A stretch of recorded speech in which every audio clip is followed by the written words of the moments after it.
Hello, I'm Roger from Stories Podcast. Part 1. The Letter from Briar Hollow. In the waning light of a gray October afternoon, Ethan Whitmore stood alone on the front porch of his quiet townhome in Portland, Oregon. The wind whispered through the tall cedars surrounding the street, and leaves scuttled across the wooden planks like furtive creatures. In his hand was a letter, not an email, not a text, but a real letter. Thick paper, slightly yellowed, the ink faded but steady. The return address reads simply, Mrs. Cordelia M. Vance, The Vance Estate, Briar Hollow, Vermont. It made his stomach twist. He hadn't heard the name in over 15 years. Ethan opened the envelope carefully, his fingers trembling, though he wasn't sure why. Inside was a folded page and a small black and white photograph. The letter was written in cursive, the loops and slants meticulous. My dearest Ethan, if you are reading this, then I have passed into the great sleep. You are now the last of us. The final Whitmore, to hold the key to our family's place in Briar Hollow. I have kept the estate safe as long as I could, but I am tired now, and the hollow is stirring again. You must come home. There are things you must see, things you must remember. You may feel you have left this place behind, but it never left you. You'll find the key in the photo. Come before the first frost, or the hollow will take what little light remains. All my love, Cordelia. Ethan stared at the letter for several moments before flipping the photo over. It showed him as a boy of maybe 10, standing in front of a wrought iron gate. Behind the gate, the outline of a great Victorian house loomed. A key was taped to the back of the photograph, small, iron, and cold. Something about that photo made his heart ache. He had no memory of being there. None. And yet, something about that house. A whisper, maybe. The sound of a door creaking open in his dreams. A woman's voice calling softly through the dark. He packed that night. To be continued in Part 2. Arrival at the Vance Estate. Part 2. Arrival at the Vance Estate.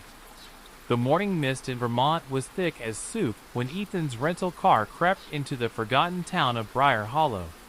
The sun never fully broke through the clouds, just a dull, watery light that cast long, dripping shadows on the pavement. He passed only a few buildings, a shuttered post office, a boarded-up diner, and a gas station with one pump wrapped in caution tape like a wound that never healed. A crooked sign welcomed him in flaking white paint. Briar Hollow, EST 1793, where the light sleeps. He didn't remember the slogan, but something about it made his stomach coil. An old man sat on a rocking chair outside the general store. He wore suspenders and stared without blinking. When Ethan got out to stretch his legs, the man called out, You here for the Vance place? Ethan paused. Yes. How did you? No one else comes to Hollow Road, the man rasped. That house don't take kindly to visitors. Or family. He hacked a dry cough and turned his gaze toward the north end of town, where the woods curled inward like claws. You be careful, son. House been waiting. The road beyond Briar Hollow narrowed into gravel, then dirt. Trees lined either side, dark and knotted, their branches so thick they blocked out most of the sky. Ethan rolled down his window. The air smelled of rot and rain. Eventually, the Vance estate emerged, tall, crooked, and blanketed in ivy.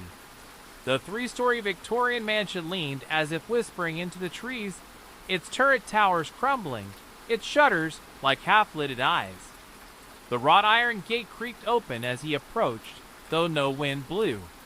He parked the car in the circular gravel drive and stood before the massive front door. The same as in the photo. His heart beat like a drum in a cave. He reached into his coat pocket and removed the iron key. It slid into the lock with ease, and the door groaned open with a sound like breathing. Dust motes danced in the air as he stepped inside. The smell of old wood and mildew struck him like a memory.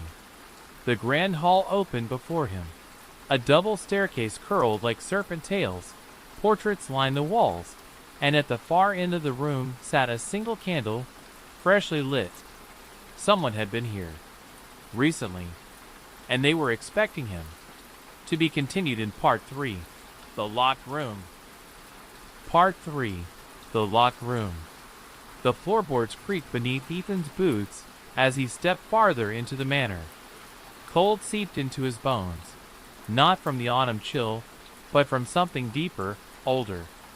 The flame of the single candle danced unnaturally, sideways, casting elongated shadows that shifted when he wasn't looking directly at them.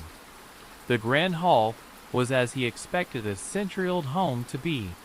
Dust everywhere, sheets covering furniture like ghosts sleeping in chairs. Yet, one detail gnawed at him. No cobwebs. None.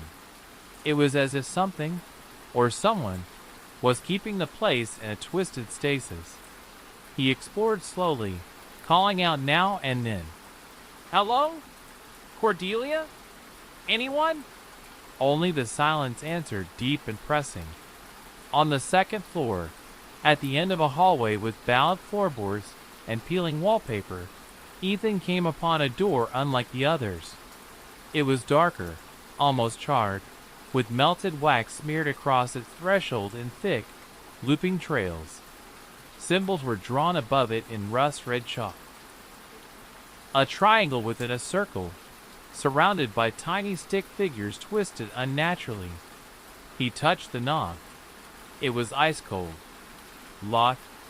He pressed his ear to the door. Scratch. Scratch, scratch. Something was inside. Backing away, he noted a tarnished brass plaque above the frame. The morning room. The name stirred something in his mind. A memory, blurred and senseless, of a child's voice crying behind a door just like this. And another voice, older, whispering lullabies in a language he didn't understand. He checked the rest of the second floor. Most doors led to disused bedrooms. One filled with broken dolls staring blindly from shelves. One was clearly Cordelia's room. Lavender curtains, an armoire full of moth-bitten black gowns. A painting sat on an easel in the corner. Unfinished. It was a portrait of a woman with no face. Ethan felt drawn back to the locked room. He stood before it again as the sun dipped behind the trees, casting long, slanted light through the hall window. The scratching had stopped. He turned to leave. And then, knock, knock, knock, 3 sharp taps from within the morning room. He froze. Then a girl's voice. Small, fragile. "Don't let it out!" His breath caught in his throat. "Please," she whispered again. "Don't open the door." To be continued in Part 4. Portraits in the Dark. Part 4. Portraits in the Dark. That night, Ethan barely slept. He lay in a guest bedroom, cords of ivy pressed against the cracked window glass outside, as if the vines themselves wanted in. Every floorboard seemed to creak on its own. Once, around midnight, he thought he heard footsteps pacing slowly just outside his door. But when he checked, no one was there. By morning, the house was wrapped in mist. Ethan wandered through the corridors again, drawn to the art-covered walls of the grand staircase. Portraits of ancestors, no doubt. The Whitmore and Vance lineages intertwined through generations. Each face was painted with lifelike precision. High cheekbones, stern gazes, sad eyes. There was something wrong with the paintings, though. Subtle, but wrong. Some had faint red lines drawn at the corners of their mouths, almost like stitches. Others had shadows cast over their hands. Long, reaching shadows that didn't belong. One man's eyes looked unusually glossy, too real. And then he saw it. At the bottom of the stairs hung a large, oil-framed portrait that hadn't been there the day before. It showed him sleeping. The blankets of the guest bed were unmistakable. The same threadbare burgundy, the same lopsided pillow. Ethan's chest tightened. He stepped closer.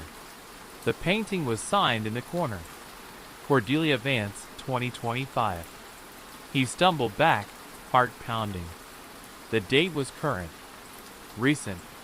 Was Cordelia still alive? Had she painted this yesterday? Last week? He turned around quickly, scanning the hallway behind him. Something about the air had shifted. A heaviness pressed on his shoulders like a damp blanket. A whisper brushed against his ear, but when he spun around, nothing. Later that day, in the drawing room, he found a photo album buried in a drawer beneath a tea-stained lace cloth. The pages were brittle. Inside were dozens of old photographs, each with notes in the margins. One showed a child, him again, standing outside the very same morning room.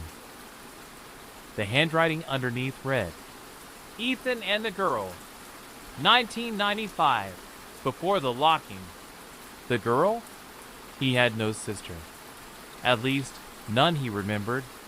He closed the album, fingers shaking. That night, a new painting appeared in the upstairs hallway. This time, it showed him standing at the morning room door, with a girl beside him. She wore white, and her mouth was sewn shut. Candle to be continued in Part 5, The Sleepwalker. Part 5, The Sleepwalker. Ethan bolted upright in bed. It was still dark outside. The pale glow of the moon spilled across the wooden floor, and the wind howled faintly through the chimney flue. His heart thundered in his chest. He wasn't sure what had woken him. No sound, no nightmare. Just a sense of being watched. Then he noticed his feet. They were dirty, muddy even. One heel was streaked with something darker. Dried blood? His pulse quickened. He threw off the covers and looked around the room. Everything seemed normal, until he saw the door. Open. He was certain he closed it before bed. Grabbing the flashlight from the nightstand, Ethan tiptoed into the hallway. The old would moan beneath each step. The house was silent, but not in a peaceful way. More like a held breath, waiting for something to happen. He checked the hallway. No one. No new paintings this time either. But when he turned to look down the western wing, the corridor leading to the morning room, his blood ran cold. The door was ajar. The wax seals, the runes, the red chalk gone. He crept toward it, holding his breath. Inside, the room was nearly pitch black, save for faint light leaking from the hallway. It was small, furnished only with an antique crib, an old rocking chair, and a floor-length mirror cloaked in a moth-eaten sheet. He stepped inside. The door creaked closed behind him. He whirled around and grabbed the handle, but it was stuck. He rattled it. No use. Then came a creak from behind. The rocking chair moved. Very slowly, it began to rock on its own, creaking softly, steadily. Ethan raised the flashlight, trembling. A figure sat there. The girl. The same one from the painting. Pale skin, long black hair, wearing a white shift. Her eyes were wide, impossibly wide, and glistened in the dim light. And her mouth, just as before, was crudely sewn shut with black thread. She raised a hand and pointed at him. Then at the mirror. He turned. The sheet had fallen away. In the reflection, he was not alone. He stood beside Cordelia, young, alive, smiling grimly, and the girl in white clung to his hand like a sister. And then, the reflection winked at him. Ethan stumbled back. The mirror cracked. The door behind him flung open on its own. And in his ears, a voice, not the girl's, not Cordelia's, rasped. "You came back, but you never left." To be continued in Part 6. The Hollow Beneath. Part 6. The Hollow Beneath. Ethan didn't sleep again. He sat in a velvet armchair by the hearth in the drawing room, sipping tea he didn't remember brewing, with the fire burning low. The night pressed in against the windows like a living thing. He couldn't bring himself to speak aloud, for fear the house might answer. The girl hadn't followed him when the door opened. But the image in the mirror, the cracked, winking version of himself, stayed with him like smoke clinging to cloth. By morning, a new sound joined the creaks and whispers, dripping. It echoed from somewhere below, muffled yet rhythmic, like water falling onto stone. Ethan followed it. Past the dining room, behind a faded tapestry of a weeping willow, he found a small wooden door. No knob, just a round hole where a latch used to be. He pulled it open. A stairwell descended into blackness. A basement? No, it felt older. Carved stone steps, damp walls, and the air smelled of earth and something iron-rich and sweet, like rust. He took a candle and descended. The steps opened into a vast underground chamber, the ceiling arching like a cathedral. Thick tree roots threaded through the stone walls, and puddles glistened along the floor. At the center sat an old child's tricycle, rusted and half swallowed by moss. And bones. Scattered. Small. Animal? No. Not all of them. Something brushed past his ankle fast. A rat? But the chill it left was unnatural. He found a journal near the tricycle, wrapped in oilcloth. Inside were pages of scrawled entries, each signed Cordelia Vance. "I have sealed it again. The hollow stirs beneath the house. It feeds on sorrow, on memory. I fear it has taken my sister, Elspeth. I fear it will take me, too. The boy must never remember. I locked the morning room to keep her safe, from it, from him, from me. It whispers now, even when I sleep. It shows me paintings I've never made." Suddenly, the air shifted. The puddles trembled. A whisper rose, not from his ears, but from inside his chest. A voice, soft and childlike. "Why did you leave me here?" Then laughter. Not joyful, not innocent. Playful, yes, but cruel, echoing from the very stone. Ethan turned to run, but the stairwell was gone. Just wall. He wasn't alone in the hollow anymore. To be continued in Part 7. Cordelia's Secret. Part 7. Cordelia's Secret. Ethan pressed his palms against the stone wall where the stairwell had once been, his breathing ragged and fast. His flashlight flickered, then died. The candle barely held its flame against the growing damp. The laughter was gone now, but something worse had replaced it, breathing. Wet, slow, massive, from the dark beyond the roots. He turned back, searching the chamber for another way out, and that's when he noticed it. Behind a crumbled support beam, tucked low beneath a slope of roots, was a wooden hatch. Small, hidden. Crawling toward it, he yanked it open with both hands. A staircase descended even deeper, rough stone worn smooth by centuries of feet. He descended. Below, the walls changed. Older, carved with glyphs, some painted in ochre and others in flaked blood. At the end of the narrow corridor stood a door bound in iron. On it was etched a message in shaky script. "Do not unbind her." It was ajar.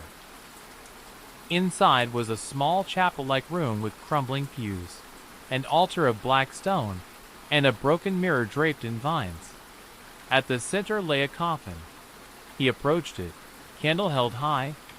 On the coffin was carved a name. Elspeth Vance. Born 1893. No death date. A journal sat atop the lid. Its pages revealed the truth. Elspeth was born silent, but not still. She was bound to the house before her first breath. The hollow took root in her spirit, and through her, it grew. They thought sealing her would stop it, but it only made it wait. It needed blood to wake fully. My blood, and Ethan's. We tried to hide him, erase him, but the hollow remembers. It always does. Ethan's hands trembled. He flipped to the last page. It was newer, fresher ink. If you're reading this, Ethan, then I have failed. You were never supposed to return. The hollow wants you, just as it wanted her. You are the blood it needs to become flesh. Behind him, the mirror groaned. The vines twisted and withdrew. And in the broken glass, Ethan saw a reflection not his own, a girl in white, eyes black as pitch, and her mouth wide open now. Candle to be continued in Part 8. The House Awakens. Part 8. The House Awakens. Ethan didn't scream.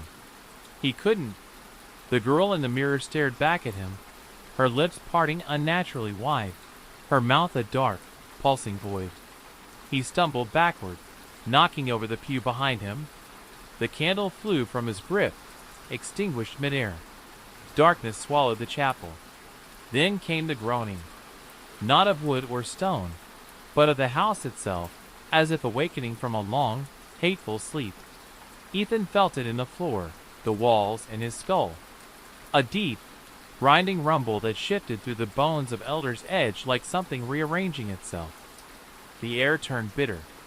He scrambled to his feet, slamming the coffin shut as he passed it, and rushed back through the corridor. When he reached the stone tunnel, there was a staircase again, but not the same. This one was new. Wet footprints led up it. He followed. The stairs wound through a tight, spiraling shaft, climbing far higher than they should have. The house above couldn't be this tall, but he kept going. A new hallway opened at the top, lit by gas lamps that sputtered as he passed. The walls here were wrong, pulsing slightly, like skin. And the paintings, they were all of him, sleeping, crying, bleeding. One showed him hanging from the morning room's rafters, mouth sewn shut like the girl's. He gritted his teeth and pressed forward, heart racing. The hallway finally ended at a narrow door. On it, carved in fresh wood, Cordelia's room. Do not disturb. He pushed it open. The room was not what he remembered. It had changed. Dark velvet curtains now covered the windows. The walls were lined with dozens of unfinished portraits, all with smeared faces. Candles floated midair, wax dripping upward, and Cordelia stood at the center. Not a ghost, not a painting. Real, older now, hunched, her eyes sunken in gray. She turned to him slowly. "Ethan," she rasped, "you should not be here." He took a trembling step forward. "What is this place? What is the hollow?" Cordelia's face twitched. "It is what's beneath, what the Vance line was born to contain. You were taken away so you'd forget. But the house remembers. Blood calls blood." Behind her, the shadows thickened, and something inside them stirred. To be continued in Part 9, Blood Remembers. Part 9, Blood Remembers. Ethan's breath hitched. The thing in the shadows behind Cordelia moved, slowly at first, then retreated like smoke slipping between walls. Cordelia didn't flinch. She lowered herself into a rocking chair and gestured to the seat across from her. "You've seen her, haven't you?" she asked. He nodded, throat dry. "The girl. Elspeth?" Cordelia exhaled like a sigh escaping centuries. "She was my sister, my twin, but not wholly human. The hollow took root in her womb, in her soul. Mother died trying to tear her from herself. Father went mad before I turned 10. That's when the sealing began. The rituals, the runes, the forgetting. You mean you locked her away?" Cordelia turned sharply, eyes flashing. We bound her, Ethan, before she could become it. She was the gate. We thought we buried the key. But then you came. Ethan's knees went weak. I lived here once, didn't I? Cordelia's voice softened. You were 3. You called Elspeth your mirror sister. She adored you, clung to you like breath. But she began to speak through you. Words no child should know. Language is older than the house. She reached for a small music box on a nearby table and wound it. A delicate tune drifted out, sad, slow, almost lullaby-like. Ethan recognized it instantly. I know this, he whispered. You hummed it constantly, even in your sleep. The room chilled. Cordelia turned to the window. She wants you back, Ethan. Your blood stirs her. She'll use you to break the bindings. You must leave, tonight. But the house? There's no way out. There is, Cordelia said, rising. But only if you remember. She placed her hand over his chest. You are a key, not to the door, but to the memory. And the house cannot trap what it cannot fully remember. The shadows gathered behind her. Elspeth's voice, softer now, almost sweet, drifted from the walls. Don't listen to her. I loved you first. Then the floor cracked, and something clawed its way up from beneath the boards. Candle to be continued in Part 10. The Tearing Floor. Part 10.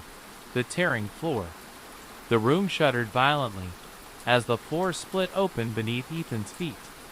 Jagged cracks raced outward, swallowing the wooden planks like hungry mouths. Dust and the scent of wet earth filled the air, choking him. Cordelia grabbed Ethan's arm, her grip ice cold. Hold on, she hissed. From the gaping chasm emerged twisted limbs, long fingers with claws curved like sickles, mottled skin that gleamed with slime. The thing below had no face, just a writhing mass of shadows and bone. Ethan stumbled backward, nearly falling into the abyss. The creature reached upward, its claws scraping the edges of the floor as it tried to pull itself free. Cordelia whispered a chant, her voice low and trembling. The runes on the walls began to glow faintly, pulsing with a dull red light. The creature recoiled, shrieking in a voice that sounded like tearing metal. Run, Ethan! Cordelia cried, but he was rooted to the spot, eyes locked on the creature's reaching hands.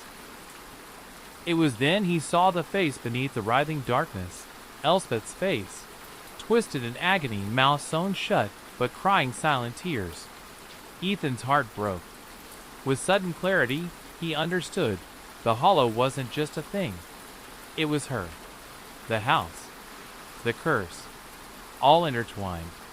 He took Cordelia's hand, and together, they sprinted toward the staircase leading back up. Behind them, the floor snapped shut. Silence returned. But Ethan knew it was only the beginning. To be continued in Part 11. The Key in the Blood. Part 11. The Key in the Blood. Ethan and Cordelia climbed the winding staircase, the stale, earthen smell fading behind them, as the house seemed to sigh in relief. The walls above felt fragile, as if the house itself was holding its breath. Cordelia leaned against the wall, gasping. You're stronger than you think. The hollow respects that. Ethan wiped sweat from his brow. But why me? Why did it want me? She met his eyes, somber. Because you carry the blood of the Vance and the Whitmore lines. The curse runs through your veins. You're both key and cage. He frowned. Then why send me away as a child? Why erase my memories? To protect you and keep the hollow asleep. But it won't stay asleep forever. Not without sacrifice. Cordelia's gaze drifted to a dusty trunk near the fireplace. She opened it carefully and pulled out a small, intricate box carved from dark wood. She handed it to Ethan. This is the blood box. Inside is the last remnant of our family's power. Cords of Elspeth's hair, strands of forgotten prayers, and the seed of the binding spell. Ethan turned the box over in his hands, feeling the weight of generations. If you choose to face the hollow, you'll need this. But beware, the box is a double-edged sword. It may bind the hollow, or it may free it. The house groaned again. Cordelia's voice dropped to a whisper. The choice is yours. To remember and fight, or to forget and fall. Outside, the wind rattled the windows, carrying a faint, mournful melody, the same lullaby from the music box, but now warped, distant, and haunting. To be continued in Part 12, The First Binding. Part 12, The First Binding. Ethan sat by the fireplace, the blood box cradled in his hands, like a fragile relic. Outside, the wind picked up, its mournful whistle threading through the cracked window panes. Cordelia moved to the mantel, arranging candles with deliberate care. The first binding was not a ritual of peace, she began, her voice thick with memory. It was born of desperation. When Elspeth began to change, the house twisted around her like a living prison. My ancestors called upon old magic, dark and ancient, to cage what they could not kill. She handed Ethan a folded parchment, yellowed and brittle. Here are the instructions for the binding. It's a delicate balance. One wrong word, one misstep, and the hollow will break free or consume you. Ethan unfolded the parchment. The script was elegant but strange, mixing Latin and symbols that seemed to shimmer on the page. Cordelia continued, the ritual must be performed at midnight, in the morning room, on the night when the veil between worlds is thinnest. That's why the house stirs now, because that night is coming. Ethan swallowed hard. And if I don't do it? She shook her head. Then the hollow will rise, and no one will be safe. Not here, not anywhere. He looked up at her, determination settling in his eyes. Then I'll do it, whatever it takes. Cordelia gave a faint, tired smile. Good, because the house is already watching. The candles flickered, and shadows danced on the walls, forming shapes that looked almost alive. To be continued in Part 13. The Night of the Veil. Part 13. The Night of the Veil. The sun slipped below the horizon like a slow breath, and the house grew colder, darker. Ethan stood in the hall outside the morning room. The blood box clenched tightly in one hand, the folded parchment in the other. Cordelia had prepared the room hours earlier. The wax seals glowed faintly red, the runes traced in fresh chalk along the floor. The crib had been cleared away, replaced by a simple altar draped in black cloth. Remember every word, she whispered. Every step. The hollow will try to distract you, tempt, deceive, frighten. Stay focused. Ethan nodded, swallowing a lump in his throat. Midnight struck. The air shifted, heavy and thick, as if the walls themselves were holding their breath. From the shadows, a low hum began, a melody warped and distant, like the music box, but darker, sadder. Then she appeared. Elspeth. Her form blurred at first, white dress fluttering as if underwater, hair flowing like ink. Her eyes shone with sorrow and rage. Ethan, she whispered, voice like a sigh. Why do you come back to me? Why do you wake me? The runes pulsed beneath his feet, and Ethan stepped forward, unfolding the parchment. He began the ritual, voice steady despite the trembling in his hands. The room warped around him. The air thickened, shadows stretched, and the temperature dropped so low he could see his breath. Elspeth reached for him, her mouth sewn shut still, but her expression begged forgiveness and warning.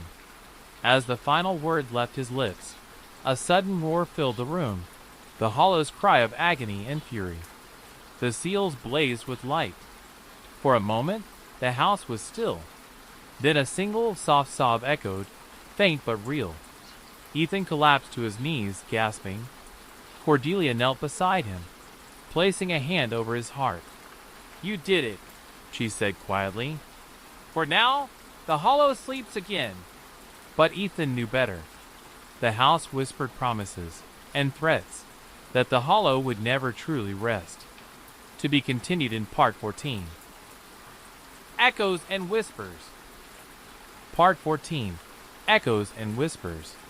The morning light filtered weakly through the heavy curtains, casting long shadows over the old wood floors.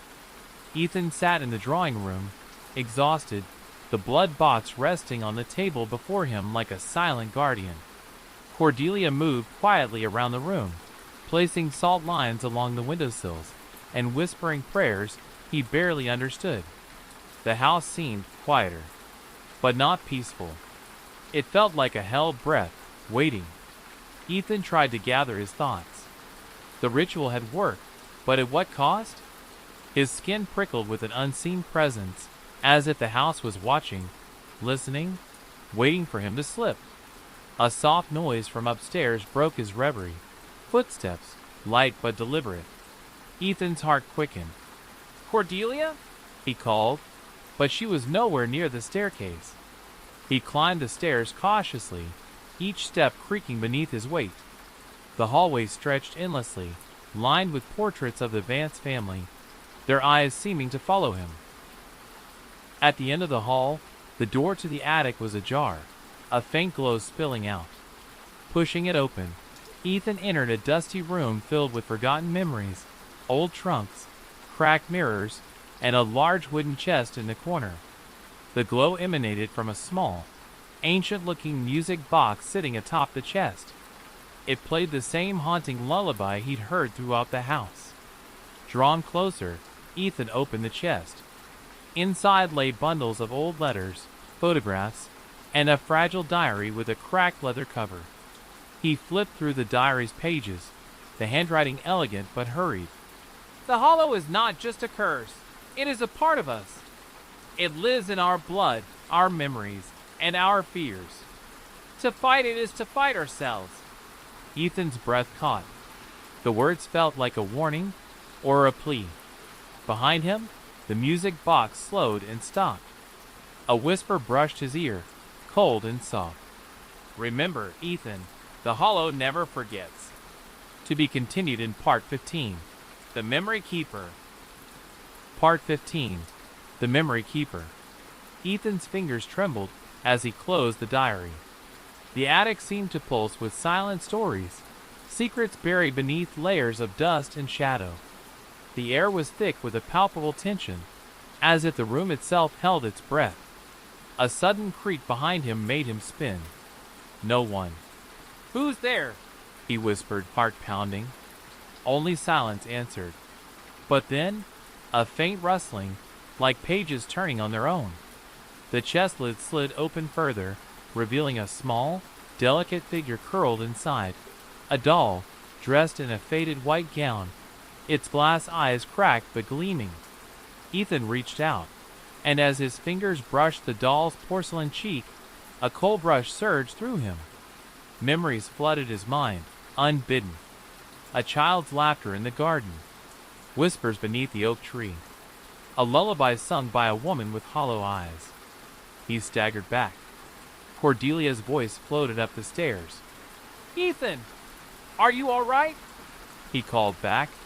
"I found something, a doll." "And memories I don't remember." She appeared at the doorway, her face pale but determined. "That doll belonged to Elspeth," she said softly. "They say she was the memory keeper, the vessel for the house's soul. Whatever was trapped in her lingers still." Ethan looked at the doll again, its cracked eyes seeming to glint knowingly. "The hollow feeds on memory," Cordelia continued. "And you carry the key to unlocking it." Ethan's pulse quickened. "Then I need to know everything." Cordelia nodded. "But the house won't give up its secrets easily." A sudden chill swept the room as shadows gathered once more. And from the darkness, a whisper echoed. "Remember, or be lost forever." Candle to be continued in Part 16. The Burden of Memory. Part 16. The Burden of Memory. The doll's cracked eyes seemed to follow Ethan, as he sat beside Cordelia on the attic floor. The diary lay open between them, but its fragile pages no longer felt like mere paper. They were windows to a past Ethan had long buried. Cordelia's voice was low, almost a whisper. The memory keeper was meant to hold the house's stories safe, but the burden was too great. Elspeth became both prisoner and warden. Ethan swallowed. If she was the keeper, why did the house turn on her? Because the hollow is alive, Cordelia said. It hungers not just for blood, but for remembrance. It wants to be known, to consume the fear and pain woven into our family's history. A sudden sharp rap echoed at the attic door. Both jumped. Ethan went to open it, but the door slammed shut on its own. A cold draft swept in, extinguishing the candles.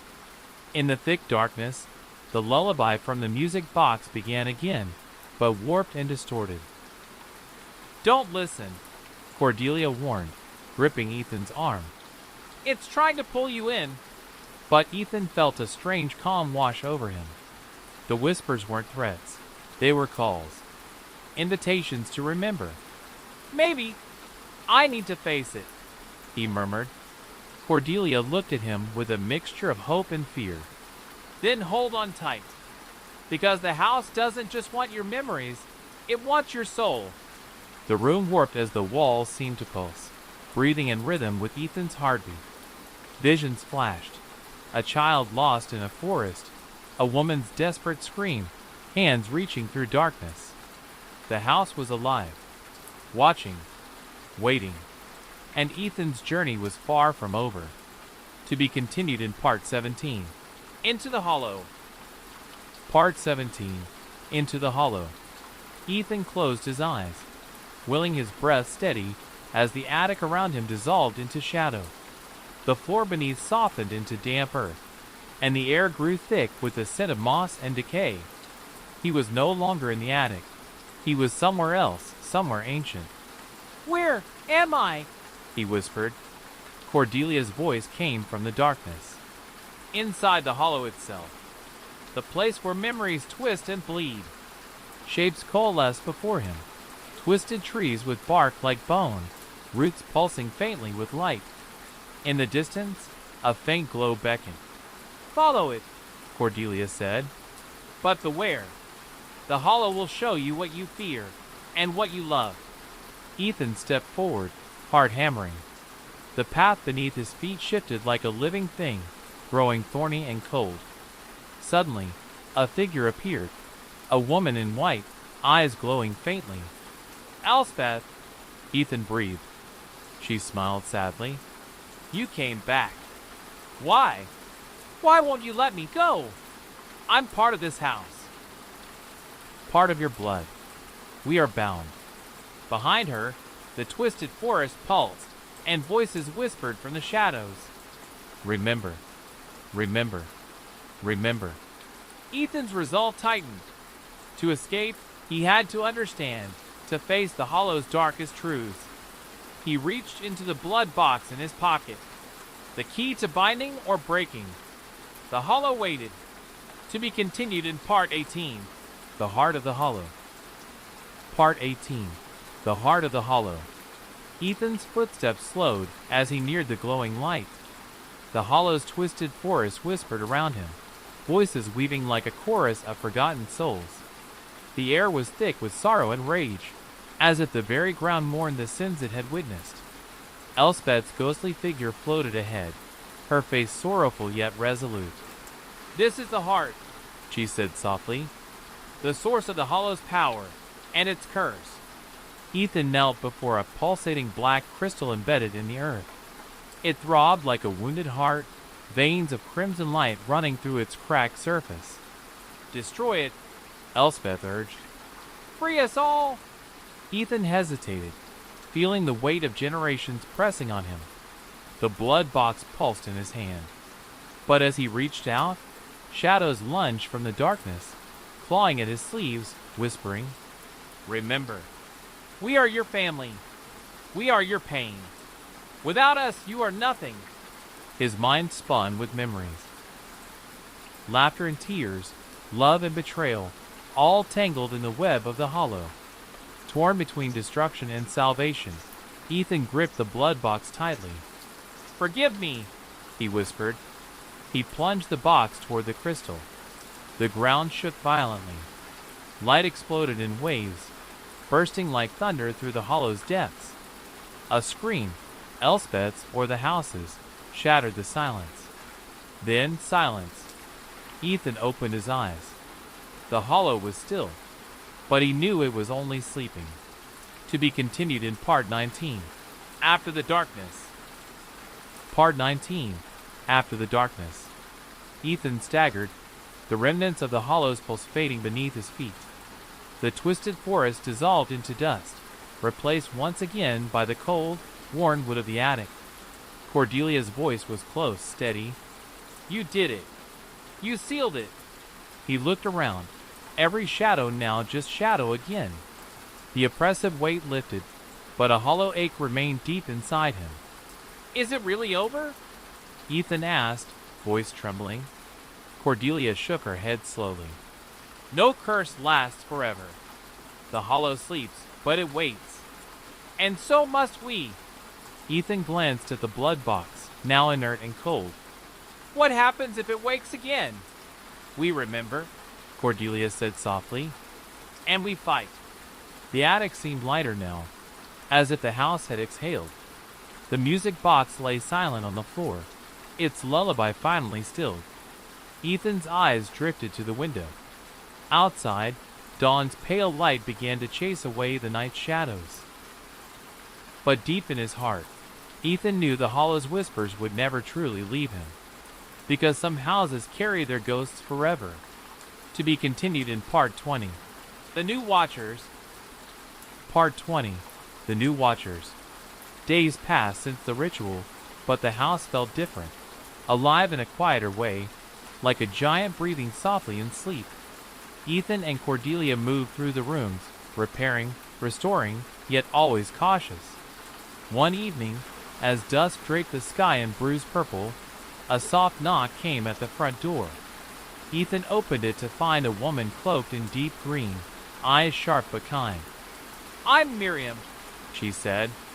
"I've come because I hear the hollow stirs again." Ethan's pulse quickened. "How do you know?" She smiled faintly. "Because I'm one of the Watchers, those who guard against the hollow's return." Cordelia stepped forward. "We've sealed it once, but it's not gone." Miriam nodded. "It never is. But together, we can keep the darkness at bay." The three of them stood under the fading light, an unspoken pact forming. The house groaned softly around them, as if acknowledging its new guardians. Outside, shadows lengthened, but for the first time in years, Ethan felt hope, because some battles never end, but some heroes rise to meet them. To be continued in Part 21. Whispers in the Walls. Part 21. Whispers in the Walls. Night had fallen, but the house was far from quiet.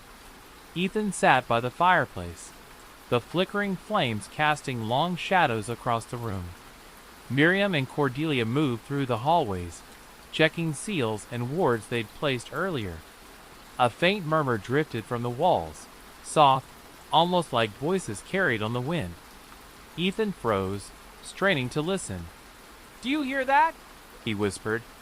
Cordelia nodded grimly. "The hollow speaks in whispers now, testing us, probing for weakness." Miriam placed a hand on his shoulder. "We must be vigilant. The house remembers, and it will try to divide us." Suddenly, a cold draft swept through the room, snuffing out the candles. Darkness pressed close, thick and suffocating. A voice echoed, distant but clear.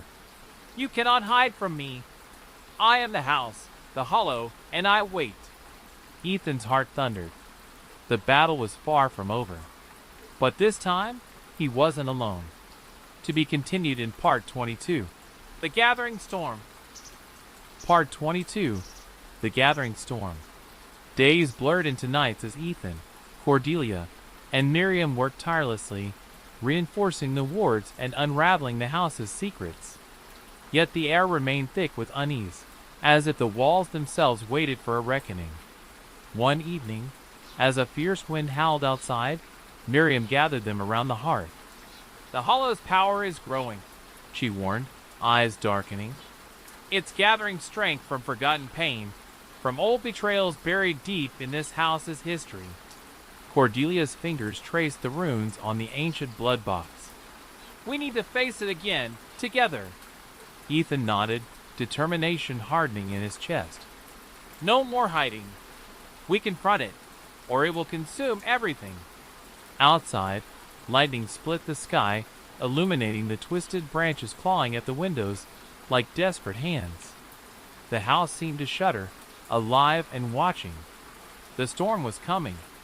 Candle to be continued in Part 23, The Eye of the Storm. Part 22, The Gathering Storm. Days blurred into nights as Ethan, Cordelia, and Miriam worked tirelessly, reinforcing the wards and unraveling the house's secrets. Yet the air remained thick with unease, as if the walls themselves waited for a reckoning. One evening, as a fierce wind howled outside, Miriam gathered them around the hearth. "The Hollow's power is growing," she warned, eyes darkening. "It's gathering strength from forgotten pain, from old betrayals buried deep in this house's history." Cordelia's fingers traced the runes on the ancient blood box. "We need to face it again, together." Ethan nodded, determination hardening in his chest. "No more hiding. We confront it, or it will consume everything." Outside, lightning split the sky, illuminating the twisted branches clawing at the windows like desperate hands. The house seemed to shudder, alive and watching. The storm was coming. Candle to be continued in Part 23, The Eye of the Storm.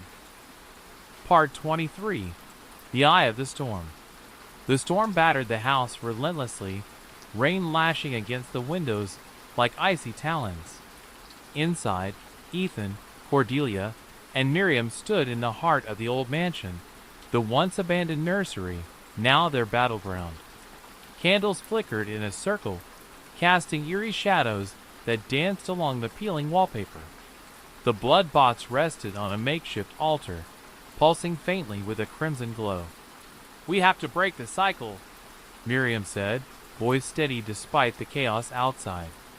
"But this time, we face the Hollow itself." Ethan gripped the box tightly. "Whatever it takes." Suddenly, the room temperature dropped sharply. A low, guttural growl rose from the corners, deep and primal.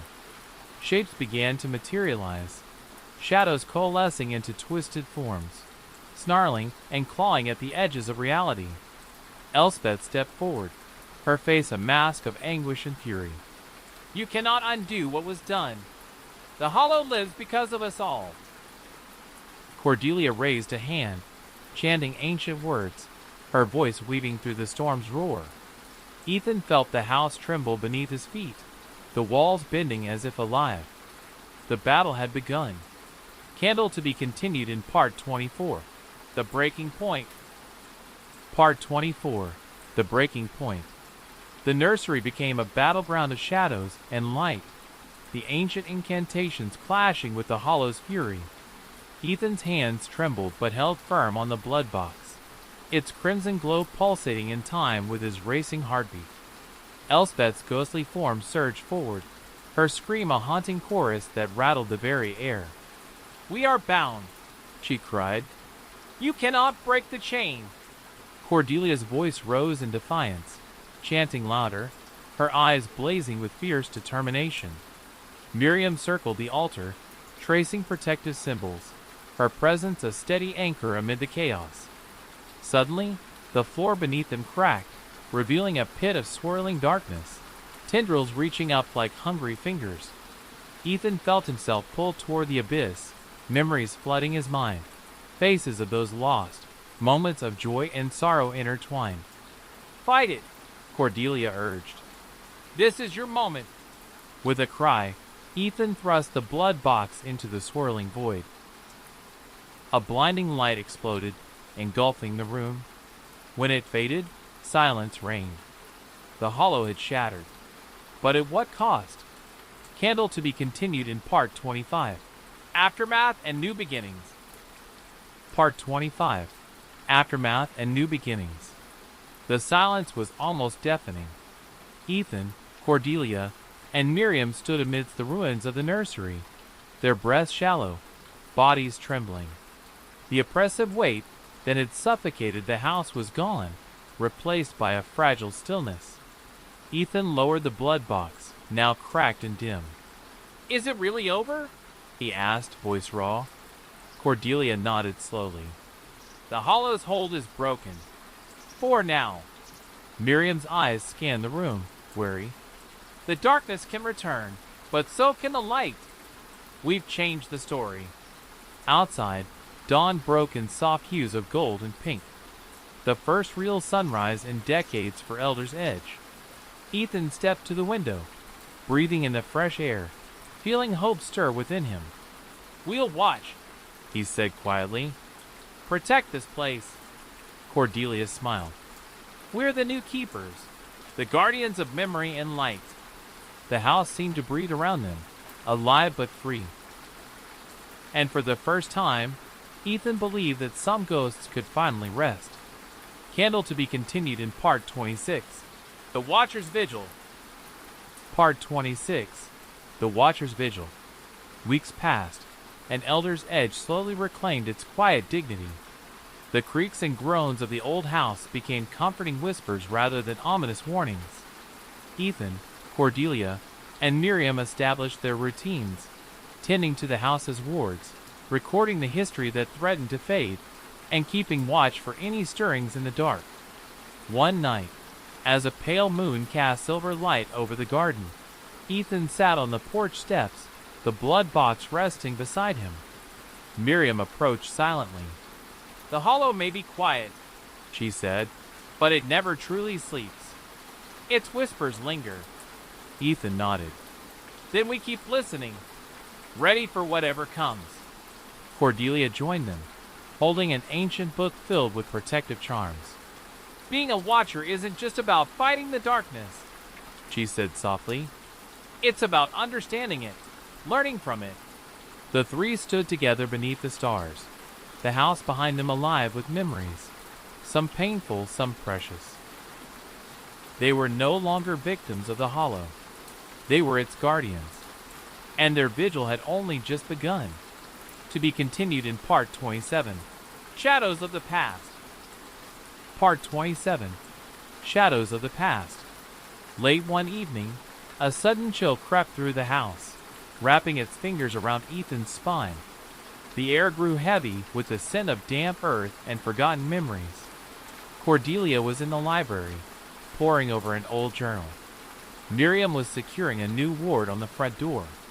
Ethan wandered toward the basement stairs, a place they rarely visited since the Hollow's breaking. As he descended, the darkness thickened. The faintest whisper brushed past his ear. "Remember me." He froze. A faint glow appeared at the far end, a flickering candle atop a dusty table covered in yellowed photographs. Ethan's breath caught as faces emerged from the shadows. Ancestors, forgotten and mourned, their eyes pleading for remembrance. The past was not done with Elder's Edge, and neither was the Hollow. To be continued in Part 28. Echoes from Below. Part 28. Echoes from Below. The basement air was thick, each breath tasting like cold stone and old grief. Ethan's footsteps echoed hollowly as he moved closer to the flickering candlelight, the photographs trembling in the faint draft. He knelt, fingers brushing over the faces, old portraits worn by time, but still hauntingly clear. A woman with sorrowful eyes, a child clutching a faded doll, a man whose jaw was set in grim determination. Suddenly, the candle sputtered, and a cold breath whispered across Ethan's neck. "Do you remember us?" The voice was soft, almost mournful. He spun around, but no one was there. Only shadows dancing along cracked walls. "Ethan!" Cordelia's voice floated down the stairs, urgent but calm. "What's happening?" He swallowed, clutching the blood box tighter. The past, it's calling. Miriam's footsteps join them, heavy and steady. Then we listen carefully. Sometimes, the hollow reveals its deepest wounds before it heals. The three stood together in the darkness, surrounded by echoes that refused to be silenced. And the house waited, breath held. To be continued in Part 29. Revelations in the Dark. Part 29. Revelations in the Dark. The basement felt alive, shadows twisting like smoke as Ethan, Cordelia, and Miriam gathered around the flickering candlelight. The photographs seemed to pulse faintly, as if breathing beneath the yellowed paper. Cordelia opened the old journal, its fragile pages whispering secrets long hidden. Elspeth's final entries, she murmured, voice trembling. She wrote of a betrayal, a family secret buried beneath the house. Ethan's heart hammered. What kind of secret? Miriam's eyes darkened. A curse isn't born from nothing. It's forged from pain, jealousy, and blood. Suddenly, the candle flared, casting sharp shadows that stretched like claws. The voices rose, a chorus of sorrow and accusation. You hid the truth, they whispered. You doomed us all. The air thickened, heavy with grief and rage. Ethan took a deep breath. Then we'd find the truth, no matter the cost. Cordelia nodded. Only by facing the darkest secrets can the hollow truly be silenced. The house groaned as if in agreement, the walls closing in with centuries of pain. The past was no longer just a memory. It was a reckoning, to be continued in Part 30. Secrets Beneath the Floorboards. Part 30. Secrets Beneath the Floorboards. Ethan knelt by the creaking floorboards, the journal's cryptic notes burning in his mind. Cordelia and Miriam worked swiftly, prying loose a panel stained with age and neglect. Dust swirled upward as the hidden cavity revealed itself, dark and yawning like a silent mouth. Inside, they found a small wooden box, locked tight but worn by time. Ethan's hands trembled as he lifted it into the candlelight. Could this be the source of the curse? Miriam wondered aloud. Ethan's fingers traced the faded carvings, a twisted vine encircling a heart, cracked and bleeding. With a click, the box opened, revealing a bundle of letters tied with a brittle ribbon and a tarnished locket. Cordelia unfolded the top letter, her voice barely above a whisper. To those who find this, know that our sins live beneath this house. Forgiveness may never come, but truth is the only way to break the cycle. As they read deeper, stories of betrayal, forbidden love, and desperate choices spilled into the room like ghosts released from chains. The Hollow was not just a haunting. It was a story waiting to be told. Thank you for listening. Podcast. Please like and subscribe the channel.